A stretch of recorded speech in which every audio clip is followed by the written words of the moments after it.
BDD news కి స్వాగతం. ముందుగా ముఖ్యాంశాలు.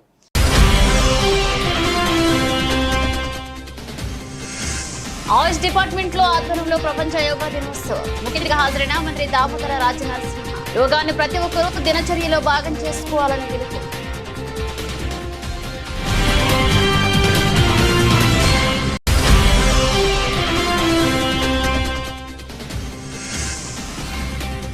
అత్యాచారానికి గురైన బాలిక కుటుంబానికి 50,000 అందించిన మంత్రి సీతక్క. బాలిక కుటుంబానికి అండగా రాష్ట్ర ప్రభుత్వం ఉంటుందని భరోసా.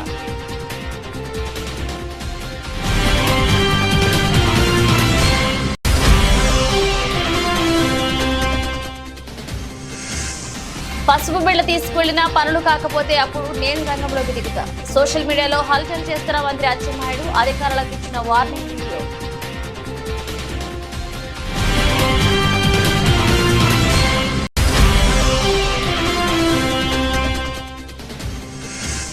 కవితను కలిసిన మాజీ మంత్రులు సబితా సత్యవతి రాథోడ్. ఆమె యోగక్షేమాలు అడిగి తెలుసుకున్న మాజీ మంత్రులు.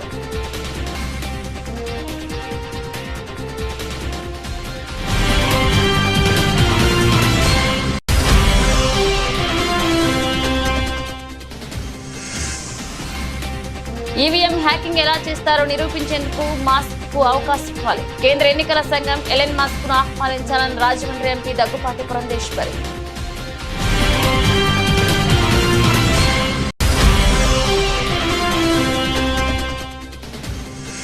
$950 కోట్లు కొట్టేసి వాటి ప్లేస్ లో నల్ల కాగితాలు పెట్టాలనుకున్న దొంగలు. సీసీటీవీ ఫుటేజీలు పరిశీలించి నిందితులను పట్టుకున్న ఆదిపట్ల పోలీసులు.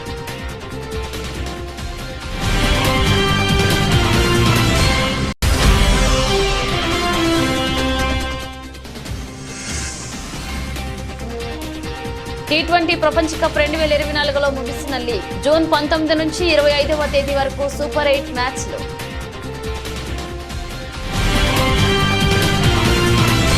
ప్రపంచ యోగా దినోత్సవాన్ని పురస్కరించుకుని రాష్ట్ర వ్యాప్తంగా జూన్ 21న రాష్ట్రంలో ఉన్న అన్ని పాఠశాలల్లో కళాశాలల్లో ఘనంగా నిర్వహించాలని, యోగా దినోత్సవంలో ప్రతి ఒక్కరూ భాగస్వాములు కావాలని రాష్ట్ర వైద్యారోగ్య కుటుంబ సంక్షేమ శాఖ మంత్రి దామోదర రాజనరసింహ అన్నారు. ప్రపంచ యోగా దినోత్సవాన్ని జూన్ 21న పురస్కరించుకుని ఆయుష్ డిపార్ట్మెంట్ ఆధ్వర్యంలో నెక్లెస్ రోడ్లో నిర్వహించిన కర్టెన్ రైజర్ ప్రోగ్రామ్ లో ఫ్లాగ్ ఆఫ్ చేసి యోగా వాక్ ను మంత్రి దామోదర రాజనరసింహ ప్రారంభించారు. ఈ సందర్భంగా ఆయన మాట్లాడుతూ యోగాను ప్రతి ఒక్కరూ దినచర్యలో భాగం చేసుకోవాలని, ప్రపంచానికి భారతదేశం ఇచ్చిన వరం యోగా అన్నారు. మన పూర్వీకులు ఇచ్చిన గొప్ప చారిత్రాత్మక సంపద యోగా. యోగా సాధన వల్ల శారీరకంగా, మానసికంగా, ఆధ్యాత్మికంగా ఆరోగ్య సమతుల్యత ఏర్పడుతుందని సూచించారు. ఈ కార్యక్రమంలో రాష్ట్ర AYUSH department commissioner Prashanti, director Pandi Kiran, naturopathy, homeopathy విద్యార్థులు పాల్గొన్నారు. Morning everybody, particularly the youngsters of the Hyderabad who have come here to join in this yoga walk. Yesterday I was speaking to my director and somewhere she is my tutor also. She was telling me about what the importance and the greatness of yoga. Basically, we should be proud of our history and culture. చాలా మట్టుకు మనము మన సంస్కృతితోటి, మన చరిత్రతోటి మనం connect కాము. నేను నాకు చెప్తుంటే I was taken back. Even though I'm also somewhere I wrote my UPSC with history, but yoga has a history of more than 5,000 years. Yoga is not connected to any faith. Yoga is not connected to any religion. Yoga is connected to you. It is connected to your conscious. It is connected to your health, and it is connected to the nature. It is connected to the society. Consciousness, నేను what am I అనే స్టేజ్కి తీసుకెళ్తుంది అంటే యోగా. సమాజంలో ప్రతి ఒక్కరు కూడా యోగాని ఒక దినచర్యగా, it should be part of your life. The entire world has recognized the importance of yoga. దేశము గొప్ప వరం ఇచ్చింది ఈ ప్రపంచానికి భారతదేశం అంటే యోగా. యోగాని మనము ప్రతి బడిలో, ప్రతి కాలేజీలో it should become a curriculum. Particularly every family, irrespective of their profession, You should be part of their life. It will strengthen you mentally, physically, and it will give you that confidence to tackle your life, the most complicated life we are facing in this world. Most of them అన్నీ ఉన్న ultimately మనకు stress ఉంటుంది. మహబూబాబాద్ జిల్లా మరిపేడ మండలం లక్ష్మ తాండాకు చెందిన బాధిత బాలిక కుటుంబాన్ని రాష్ట్ర పంచాయతీరాజ్ గ్రామీణాభివృద్ధి మరియు మహిళా సంక్షేమ శాఖ మంత్రి డాక్టర్ ధనసరి అనసూయ సీతక్క పరామర్శించారు. జరిగిన సంఘటనపై వివరాలు అధికారులను అడిగి తెలుసుకున్నారు. బాలిక కుటుంబానికి ప్రభుత్వ పరంగా అండగా ఉంటామని హామీ ఇచ్చారు. రాష్ట్రంలో ఎలాంటి అవాంఛనీయ సంఘటనలు జరగకుండా ప్రభుత్వం చర్యలు తీసుకుంటుందన్నారు. రాష్ట్రంలో గంజాయి మత్తు మాఫియాలను ఉక్కుపాదంతో అణచివేస్తున్నారని అన్నారు. డ్రగ్స్ గంజాయిని వల్ల వ్యక్తి యొక్క ఆరోగ్యంతో పాటు సమాజానికి సైతం నష్టం చేస్తున్నారు. ఇక రాష్ట్రంలో అఘాయిత్యాలు జరగకుండా వాటి మూలాలపై దృష్టి సారిస్తున్నామని తెలిపారు. చాలా బాధాకరమైనటువంటి సంఘటన. మరి మరిపేడ మండలం నుండి ఎల్లంపేట మహబూబాబాద్ జిల్లా మరి డోర్నకల్ నియోజకవర్గం ఎల్లారెడ్డిపల్లి తండా తండా 15 రోజుల క్రితమే ఏదైతే మియాపూర్ దగ్గర ఉన్నటువంటి నడిగడ్డ తండాకెళ్ళి అక్కడ కూలి పని కోసం వెళ్ళడం జరిగినటువంటి కుటుంబం నుంచి అమ్మాయి బయటికి చాక్లెట్లకని వెళ్తే మరి అదృశ్యమై 8 రోజుల తర్వాత శవమై తేలినటువంటి ఘటన చాలా బాధాకరమైనటువంటి సంఘటన. పోలీస్ అధికారులు కూడా ఇలాంటి ఘటనలు జరగగానే, ఫిర్యాదు జరగగానే గస్తీ పెంచి దోషులను వెంటనే శిక్షించాల్సిన అవసరం ఉంది. నిర్లక్ష్యం చేయాల్సిన అవసరం లేదు. ఖచ్చితంగా వెంటనే పట్టుకోవాల్సిన అవసరం ఉంది. అంటే ఈ రోజు వరకు కూడా అసలు క్లూస్ అనేది దొరకట్లేవు అనేది అక్కడ స్థానికంగా మరి రంగారెడ్డి జిల్లా పరిధిలో ఉన్నటువంటి పోలీస్ అధికారులు చెప్తా ఉన్నారు. ఇది నిర్లక్ష్యం, ఇట్లా నిర్లక్ష్యం ఎట్టి పరిస్థితిలో ఉండకూడదు. మరి ఒక ఎస్టీ బాలిక గతంలో కూడా ఈ ప్రాంతంలో మేము 2-3 ఘటనలకు కూడా రావడం జరిగింది. మైనర్ బాలికలు కానీ మహిళల మీద గత కొన్ని సంవత్సరాల క్రితం కానీ ఇక్కడ గుట్టలలో కూడా అమ్మాయిని రేప్ చేసి చంపేసినటువంటి పరిస్థితి కూడా మనం చూసినాము. ఇవన్నిటికి కూడా అంతం పలకాలన్నటువంటి లక్ష్యంతో వీటికి మూలంగా ఉన్నటువంటిది విచ్చలవిడిగా ఈ అత్యాచారాలు, హత్యలు చిన్నపిల్లల మీద ఇవన్నీ జరుగుతున్నాయి అంటే విచక్షణ కోల్పోయి దానికి మూలం గంజాయి, డ్రగ్స్ అనేది సీఎం రేవంత్ రెడ్డి గారు గుర్తించే ఈరోజు వాటి మీద ఉక్కుపాదం మోపాలన్నటువంటి సంకల్పంతో అధికారులకు అందరికి కూడా ఎప్పటికప్పుడు. ఏపీ వ్యవసాయ శాఖ మంత్రి అచ్చెన్నాయుడు చేసిన వ్యాఖ్యలపై వైరల్ అవుతున్న ఈ వ్యాఖ్యలు టీడీపీ కార్యకర్తలు ప్రభుత్వ కార్యాలయాలకు వెళ్లేటప్పుడు పసుపు బిళ్ల పెట్టుకుని వెళ్తే వారికి గౌరవ మర్యాదలు ఉంటాయని అన్నారు. అలా పసుపు బిళ్లతో వచ్చిన వారికి కుర్చీ వేసి టీ ఇచ్చి వారికి ఏ పని కావాలో అది చేసే పెడతారన్నారు. అలా తాను అధికారులకు ఆదేశాలు ఇస్తారని అచ్చెన్నాయుడు చెప్పారు. పసుపు బిళ్ల తీసుకువెళ్తే పనులైపోతాయంటూ ఆయన చేసిన వ్యాఖ్యలు వీడియో ఇప్పుడు సోషల్ మీడియాలో హల్చల్ చేస్తుంది. పసుపు బిళ్ల తీసుకువెళ్లినా కూడా పనులు కాకపోతే అప్పుడు తాను రంగంలోకి దిగుతా అన్నారు ఆయన. ఇక తన మాట వినని ఇద్దరు అధికారులు ఏమవుతారో ప్రత్యేకంగా చెప్పాల్సిన అవసరం లేదని కూడా అన్నారు ఆయన. ఇక 5 ఏళ్లు టీడీపీ కార్యకర్తలు అవస్థలు పడ్డారని, అవమానపడ్డారని గుర్తు చేశారు. ఇకపై ఎస్ఐ దగ్గరికి వెళ్లినా, ఎంఆర్ఓ దగ్గరికి వెళ్లినా, ఎంపీడీఓ దగ్గరికి వెళ్లినా టీడీపీ కార్యకర్తలకు గౌరవం దక్కుతుందని అచ్చెన్నాయుడు చెప్పుకొచ్చారు. 5 సంవత్సరాల అవస్థలు పడ్డారు, 5 సంవత్సరాల అవమానాలు పడ్డారు. నేను మాటిస్తున్నాను, రేపటి నుంచి అధికారులకు సమావేశం పెట్టి చెప్తాను. రేపటి నుంచి ప్రతి కార్యకర్త ఎస్ఐ దగ్గరికి వెళ్ళినా, ఎంఆర్ఓ దగ్గరికి వెళ్ళినా, ఎండిఓ దగ్గరికి వెళ్ళినా, ఏ ఆఫీస్కి వెళ్ళినా మీరు పసుపు బిళ్ళ పెట్టుకొని వెళ్ళండి. మీకు గౌరవంగా కుర్చీ వేసి టీ ఇచ్చి మీ పని ఏంటని అడిగి మీ అందరికీ పని చేయించే విధంగా అధికారులకు లైన్లో పెడతాను. ఎవరైనా ఒకలో ఇద్దరు నా మాటకు జవదాడితే ఏమవుతారో వారికి నేను చెప్పవలసినటువంటి అవసరం లేదని చెప్పి తెలియజేస్తున్నాను. మీ కాళ్ళు మొక్కుతా మా బిడ్డ పెళ్లికి కట్నం కింద ఇచ్చిన భూములు గుంజుకోకండి అంటూ మంత్రి కోమటిరెడ్డి వెంకటరెడ్డికి నల్గొండ ఔటర్ రింగ్ రోడ్డు భూ నిర్వాసితులు మొరపెట్టుకున్నారు. తమకు న్యాయం చేస్తారని గెలిపిస్తే కష్టపడి కొనుక్కున్న తమ భూములు గుంజుకుంటున్నారని వాపోయారు. తమకు అన్యాయం జరిగితే కోమటిరెడ్డి పేరు రాసి ఆత్మహత్య చేసుకుంటామని బాధితులు తెలిపారు.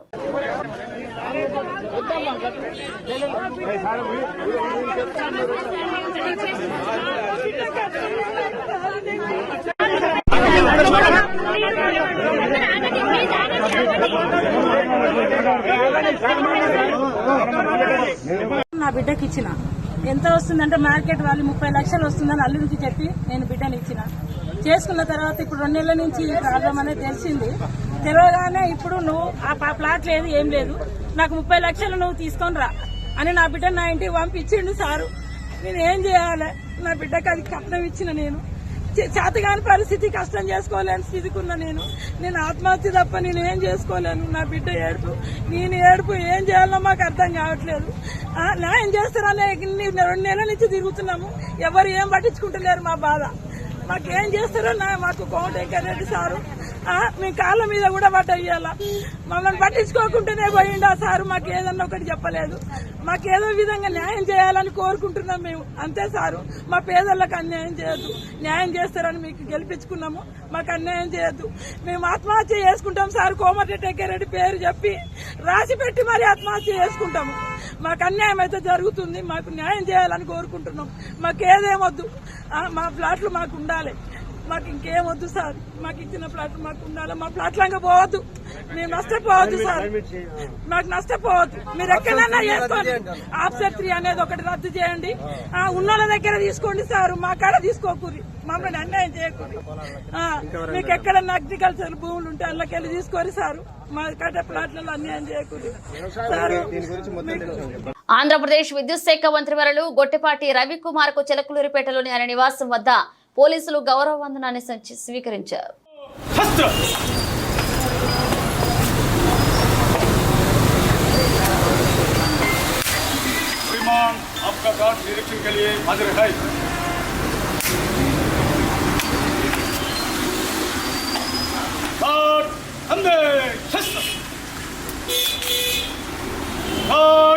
एंट्री कर रहे बॉडीगार्ड विशाल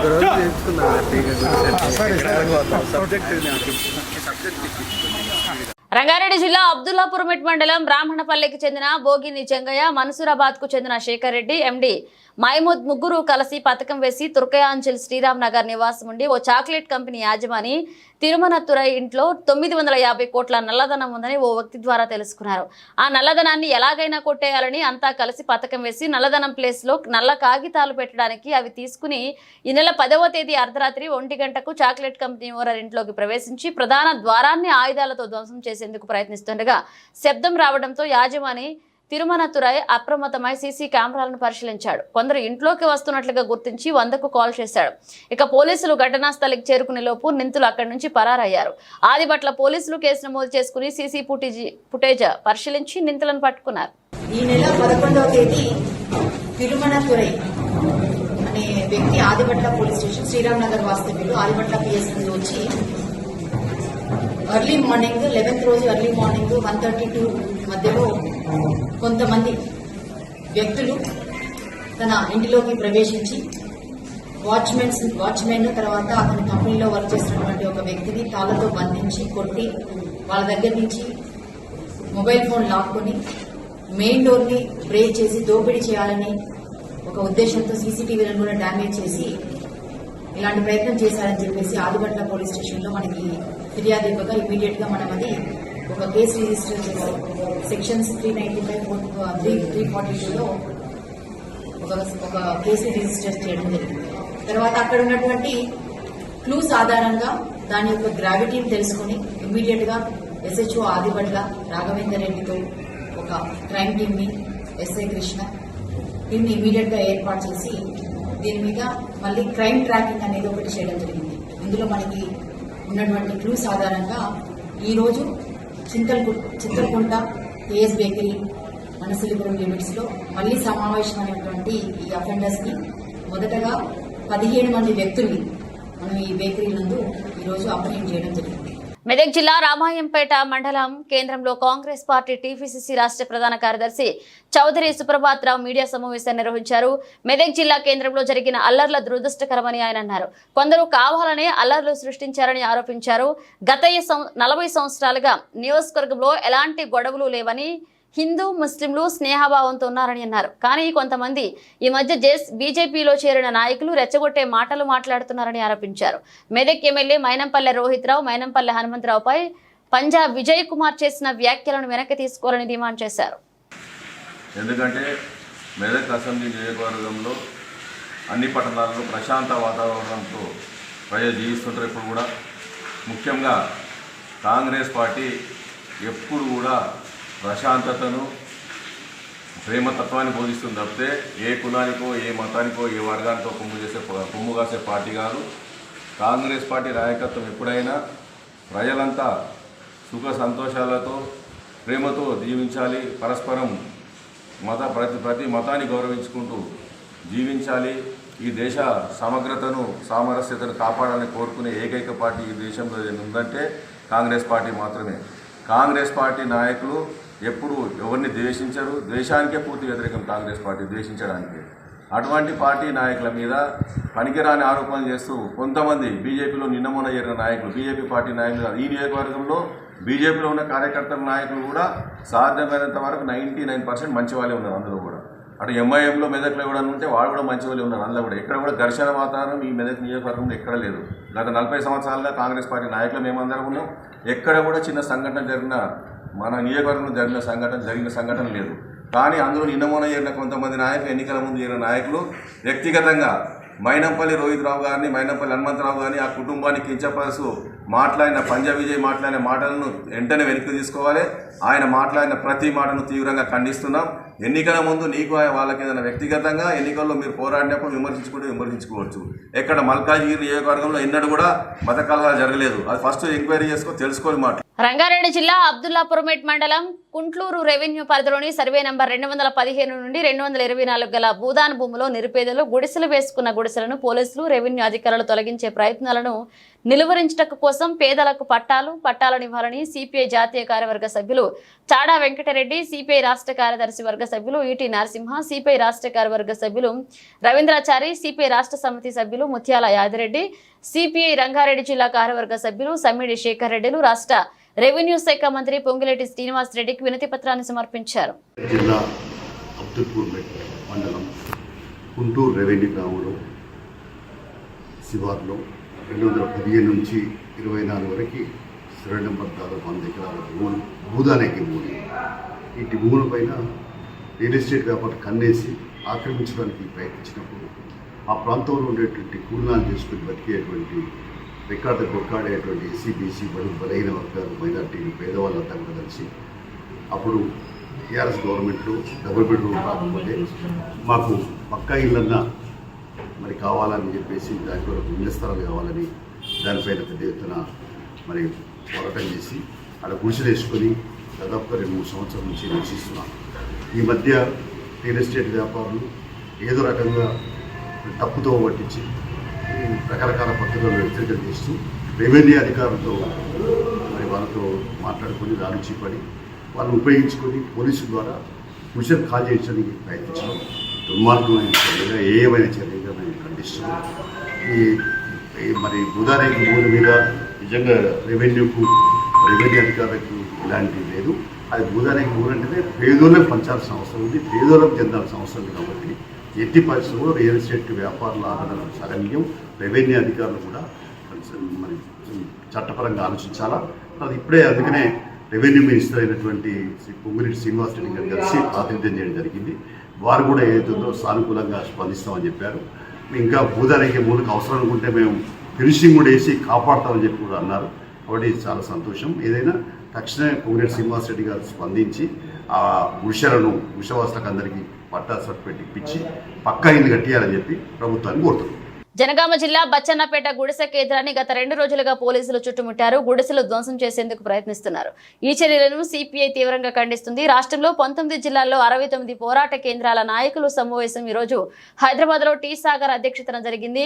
సమావేశాన్ని ప్రారంభిస్తూ రాష్ట్ర కార్యవర్గ సభ్యులు ఎస్ వీరయ్య మాట్లాడారు. పరిస్థితులను సమావేశం సమీక్షించింది. ఈ మధ్యనే ముఖ్యమంత్రిని కలిసిన సందర్భంగా ప్రభుత్వ భూముల్లో పేదలు నిర్మించుకున్న గుడిసెలు తొలగించడం తమ ప్రభుత్వ విధానం కాదని స్పష్టం చేశారు. ఇక అయినప్పటికీ స్థానిక అధికారులు రియల్ ఎస్టేట్ బ్రోకర్లతో కుమ్మక్కై గుడిసె వాసుల మీద దాడులు చేస్తున్నారు.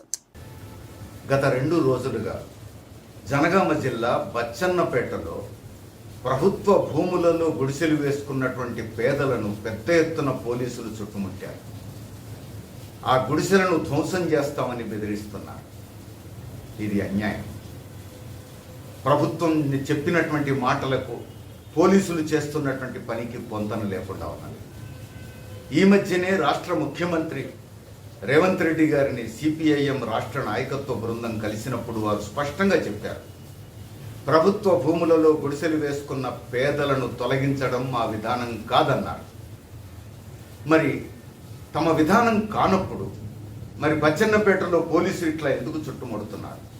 ఇప్పటికే రేవంత్ రెడ్డి గారి ప్రభుత్వం వచ్చిన తర్వాతనే జగిత్యాలలో, కోరుట్లలో, మహబూబాబాద్లో, హనుమకొండలో, వరంగల్లో ఇట్లా అనేక ప్రాంతాల్లో ఇప్పుడు జనగామలో పోలీసులు దాడి చేసి గుడిసెలను ధ్వంసం చేసినటువంటి సందర్భాలు ఉన్నాయి. వందలాది మంది మీద కేసులు పెట్టారు. అందుకని ఇప్పటికైనా స్థానిక అధికారులు, పోలీస్ అధికారులు, మున్సిపల్ అధికారులు, రెవెన్యూ అధికారులు రియల్ ఎస్టేట్ బ్రోకర్లతో కుమ్మక్కై చేస్తున్నటువంటి దాడులు ఆపాలి. ప్రభుత్వం జోక్యం చేసుకొని ఇలాంటి దాడులు జరగకుండా నివారించాలని చెప్పి మేము డిమాండ్ చేస్తున్నాం. అట్లానే ఇప్పటికే పెట్టినటువంటి కేసులన్నీ, గత 3 సంవత్సరాలుగా జరుగుతున్నటువంటి ఈ పోరాటంలో పెట్టినటువంటి కేసులన్నీ రద్దు చేయాలి. ఇప్పటికే ముఖ్యమంత్రి హామీ ఇచ్చి ఉన్నారు. అట్లానే గుడిసెలు వేసుకున్న ప్లేసులోనే పేదలకు స్థలం కేటాయించి పట్టాలు ఇచ్చి ఇందిరమ్మ ఇండ్లు కట్టుకోవడానికి అవసరమైన ఆర్థిక సహాయం చేయాలని చెప్పి సిపిఎం డిమాండ్ చేస్తున్నారు. మెదక్లో జరిగిన 2 వర్గాల ఘర్షణకు కాంగ్రెస్ పార్టీకి ఎలాంటి సంబంధం లేదని నిజాంపేట మండల కాంగ్రెస్ నాయకులు అన్నారు. ఈ సందర్భంగా వారు మంగళవారం విలేకరుల సమావేశంలో మాట్లాడుతూ గత 1000 సంవత్సరాలుగా అన్నదమ్ముల్లా కలిసిమెలిసి ఉంటున్న జాతుల మధ్య ఇలాంటి సంఘటనలను కాంగ్రెస్ పార్టీ ప్రక్షాళనలు ఖండిస్తున్నామన్నారు. భారతదేశంలో అన్ని వర్గాల వారిని సమానంగా చూసుకుంటూ హిందూ, ముస్లిం, బాయని కుల మతాలకు అతీతంగా అన్ని వర్గాల వారికి సముచిత న్యాయం కల్పించే పార్టీ కాంగ్రెస్ పార్టీ అన్నారు. గత 1000 సంవత్సరాలుగా మెదక్లో జరగని అల్లర్లు బీజేపీ ఎంపీ అభ్యర్థి రఘునందన్ రావు గెలిచిన తర్వాతనే అల్లర్లు జరుగుతున్నాయని కుల మతాల మధ్య చిచ్చు పెట్టడం జరుగుతుందన్నారు. మొన్న మెదక్లో జరిగిన సంఘటన ఏదైతే ఉందో, హిందూ ముస్లింలను రెచ్చగొట్టే విధంగా ఏదైతే ఎమ్మెల్యే గారు ప్రవర్తించారని చెప్పేసి బీజేపీ నాయకులు విమర్శించారో దాన్ని మేము అన్ని వర్గాల ప్రజల నుంచి కూడా మేము కాంగ్రెస్ పార్టీ నుంచి ఖండిస్తున్నాము. ఎప్పుడైతే కాంగ్రెస్ పార్టీ భారతదేశ వ్యాప్తంగా కూడా అందరినీ కలుపుకొనే పార్టీ, ప్రతి రాష్ట్రంలో కూడా హిందూ ముస్లిం అని లేకుండా హిందూ ముస్లిం బాయ్ బాయ్ అనే నినాదంతో ఏదైతే ఉన్నదో ఆ నినాదంతోనే ఇప్పుడు బీజేపీ ఉన్నదో దానికంటే మొదలే ఈ కాంగ్రెస్ పార్టీ చరిత్రలో ఉన్నది. దాన్ని గుర్తించి ఏదైతే విమర్శించే నాయకులు ఎవరైతే ఉన్నారో వాళ్ళు ఒక ఎమ్మెల్యే గారిని విమర్శించడం నైతికంగా మీరే మీ ఆత్మవిమర్శ చేసుకోండి. ఏదో రౌడీల్లాగా ప్రవర్తించిండ్రు, రౌడీల్లాగా చేసిండ్రు అనే బాధ్యతకే మీ విజ్ఞతకే వదిలేస్తున్నాము. ఏదైతే మైనంపల్లి గారి కుటుంబం ఉన్నదో గతంలో వాణి గారు కూడా ఎమ్మెల్యేగా పోటీ చేసిండ్రు. మీకంటే మొదలే రాజకీయంలో ఉన్న కుటుంబం వాళ్ళది. ఏదైతే మీరు ఉన్నారో ఇప్పుడు విమర్శించడం కాదు, దాన్ని మీరు మీ విజ్ఞతకే వదిలేస్తున్నాం. నిజాంపేట మండల పార్టీ కాంగ్రెస్ పార్టీ నుంచి అన్ని గ్రామాల నుంచి కూడా మీరు అయితే విమర్శించారో ఆ విమర్శను మీరు నైతికంగా మీరే ఆత్మవిమర్శ చేసుకోవాలని చెప్పేసి మేము ఢిల్లీ లిక్కర్ స్కామ్ కేసులో అరెస్ట్ అయి తీహార్ జైల్లో ఉన్న బీఆర్ఎస్ ఎమ్మెల్సీ కవితను మాజీ మంత్రులు సవితా ఇంద్రారెడ్డి, సత్యవతి రాథోడ్ కలిశారు. మంగళవారం ఉదయం ఢిల్లీలోని తీహార్ జైలుకు వెళ్లిన మాజీ మంత్రులు కవితతో ములాఖాత్ అయ్యారు. ఆమె యోగక్షేమాలు అడిగి తెలుసుకున్నారు. ఢిల్లీ మద్యం కేసులో కవితను ఈడీ అరెస్ట్ చేయగా ప్రస్తుతం ఆమె జ్యుడిషియల్ రిమాండ్ లో ఉన్నారు. బీఆర్ఎస్ నేతలు తిహార్ జైలుకు వెళ్లి ఆమెను పరామర్శించి ధైర్యం చెప్పొస్తున్నారు. ఈ నేపథ్యంలోనే తాజాగా సబితా ఇంద్రారెడ్డి, సత్యవతి రాథోడ్ వెళ్లారు. గతంలో ఆర్ఎస్ ప్రవీణ్ కుమార్, బాల్కా సుమన్ కూడా కవితను కలిసిన విషయం తెలిసిందే. అలాగే 2 రోజుల క్రితం బీఆర్ఎస్ వర్కింగ్ ప్రెసిడెంట్ మాజీ మంత్రి కేటీఆర్ కూడా కవితతో ములాఖాత్ అయిన విషయం తెలిసిందే.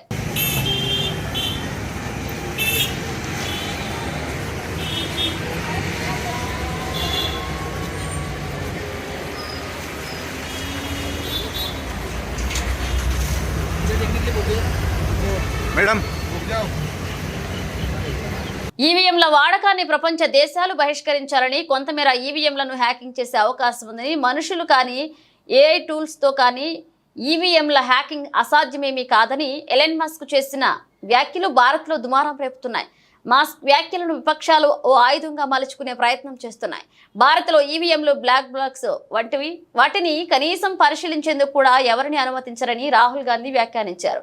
ఈ నేపథ్యంలో AP BJP chief Rajahmundry MP Daggubati Purandeswari స్పందించారు. ఈవీఎంలను హ్యాక్ చేయవచ్చంటున్న ఎలన్ మస్క్ ను భారత ఎన్నికల సంఘం ఆహ్వానించారని, ఈవీఎంలను ఎలా హ్యాక్ చేయవచ్చో నిరూపించేందుకు ఆయనకు ఓ అవకాశం ఇవ్వాలని వ్యంగ్యం ప్రదర్శించారు ఆమె.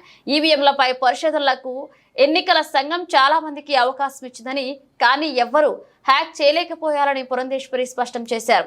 ఈ మేరకు ఆమె ట్వీట్ చేశారు. T20 ప్రపంచ కప్ 2024లో లీగ్ దశ ముగిసింది. నేపాల్ పై బంగ్లాదేశ్ ఘన విజయం సాధించడంతో సూపర్ 8 కు అర్హత సాధించిన జట్లు అధికారికంగా ఖరారయ్యాయి. గ్రూప్ ఏ నుంచి భారత్, అమెరికా, గ్రూప్ బి నుంచి ఆస్ట్రేలియా, న్యూజిలాండ్, గ్రూప్ సి నుంచి ఆఫ్ఘనిస్తాన్, వెస్టిండీస్, గ్రూప్ డి నుంచి దక్షిణాఫ్రికా, బంగ్లాదేశ్ సూపర్ 8 కి క్వాలిఫై అయ్యాయి. ఈ 8 జట్లను ముందుగా నిర్ణయించిన సీడింగ్ ద్వారా 2 గ్రూపులుగా విభజించారు. ఇక జూన్ 19 నుంచి 25వ తేదీ వరకు సూపర్ 8 మ్యాచ్లు జరుగుతాయి.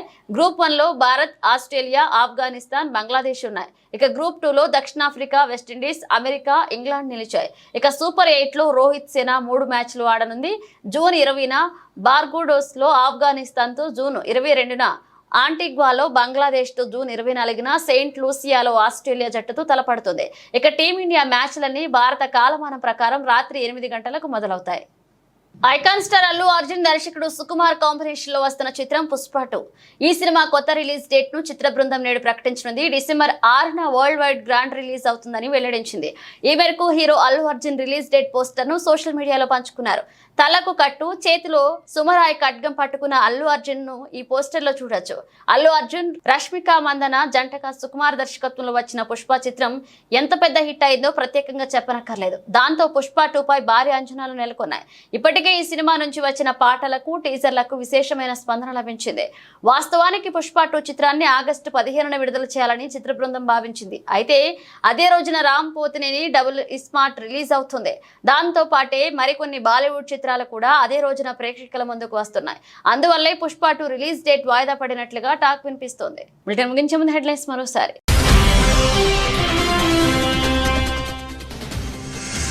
ఆయుష్ డిపార్ట్మెంట్ లో ఆధ్వర్యంలో ప్రపంచ యోగా దినోత్సవం. ముఖ్య అతిథిగా హాజరైన మంత్రి దామోదర రాజనరసింహ, యోగాన్ని ప్రతి ఒక్కరూ దినచర్యలో భాగం చేసుకోవాలని పిలుపు.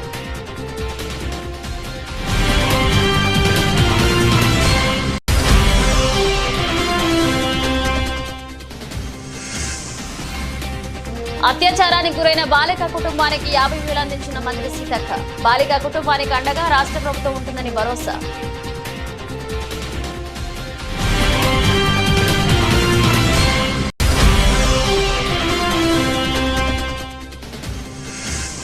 పసుపు బిళ్ళ తీసుకువెళ్లినా పనులు కాకపోతే అప్పుడు నేను రంగంలోకి దిగుతా. సోషల్ మీడియాలో హల్చల్ చేస్తున్న మంత్రి అచ్చెన్నాయుడు, అధికారులకు ఇచ్చిన వార్నింగ్ వీడియో.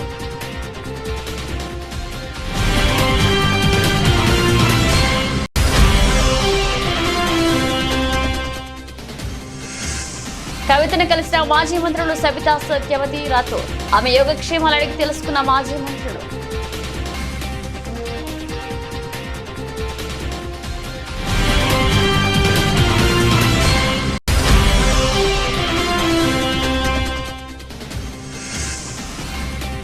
ఈవీఎం హ్యాకింగ్ ఎలా చేస్తారో నిరూపించేందుకు మాస్క్ కు అవకాశం ఇవ్వాలి. కేంద్ర ఎన్నికల సంఘం ఎలన్ మస్క్ ను ఆహ్వానించాలని రాజమండ్రి ఎంపీ దగ్గుపాటి పురంధేశ్వరి.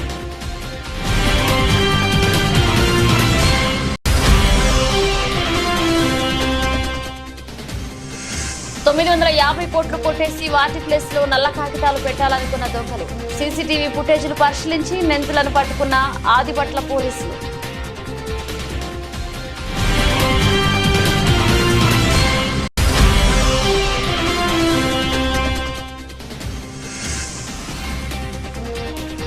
T20 ప్రపంచ కప్ 2024లో ముగిసిన లీగ్. జూన్ 19 నుంచి 25వ తేదీ వరకు సూపర్ 8 మ్యాచ్లు.